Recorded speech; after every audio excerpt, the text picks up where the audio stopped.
சிறுத்தைகள் பொருளாளர் முடக்கத்தான் பாண்டியன் படுகொலையின் போது தமிழ்நாடு முழுக்க பந்த் அறிவிக்க காவல்துறை திருமாவளவனை கைது செய்தது.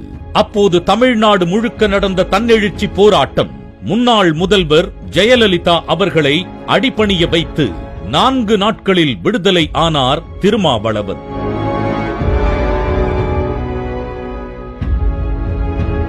அப்போது விடுதலை சிறுத்தைகளை குறிப்பிட்ட மக்களுக்கான கட்சி என சுருக்க பார்த்தனர். ஆனால் இதையும் உடைத்தெறிந்தார் எழுச்சி தமிழர் அவர்கள்.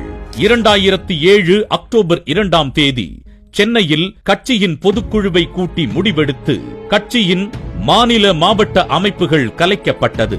தலித் அல்லாதவர்கள், சிறுபான்மையினர் மற்றும் பெண்களை அதிக அளவில் கட்சியில் சேர்க்க முடிவு செய்யப்பட்டு அவர்களுக்கு அதிக அளவில் பதவியும் கொடுக்கப்பட்டது.